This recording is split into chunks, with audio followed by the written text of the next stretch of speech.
প্রতি বছরের মতো এবারও রামনবমীর পূর্ণতিথিতে হরিনাম সংকীর্তন উপলক্ষে কলসযাত্রার আয়োজন করলেন মালদা শহরের 25 নম্বর ওয়ার্ডের কুলিপাড়া এলাকার ধর্মপ্রাণ মানুষ। শুক্রবার সাত সকালে বর্ণাঢ্য ধর্মীয় শোভাযাত্রা শুরু হয় মালদা শহরের রামকৃষ্ণ মিশন মহানন্দা নদীর ঘাট থেকে।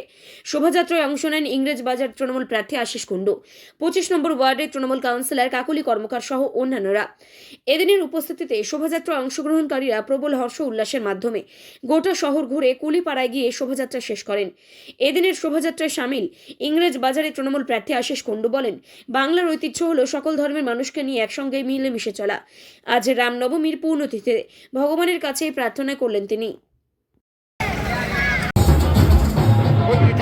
কি করলেন সমাজ কল্যাণ যোগ্য কমিটির উদ্যোগে প্রত্যেক বছর কলকাতা থেকে সমস্ত মায়েরা এসে এই মহানন্দার জল নিয়ে এখান থেকে নিয়ে আমরা কুলিপাড়ায় যাবো, ওখানে গিয়ে মহানবমীর পুজো শুরু হবে।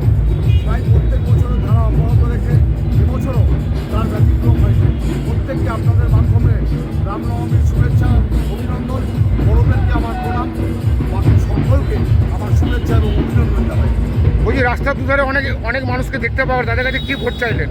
দেখুন, আজকে রামনবমীর পুজো, আজকে এই রামনবমীর পুজোর দিনে ভগবান শ্রী রামের কাছে আমরা প্রার্থনা করি ভগবান আমাদেরকে শক্তি দিন। এই বাংলায় এরকমই একটা সংস্কৃতি রয়েছে, আমরা রাম পুজো করি, দুর্গা পুজোও করি, কালী পুজোও করি, ঈদও করি। সমস্ত ধর্মের সমন্বয়ে এই বাংলা মিলন ক্ষেত্র হয়ে উঠেছে। এটাই আমাদের সংস্কৃতি, এটাই আমাদের কৃষ্টি।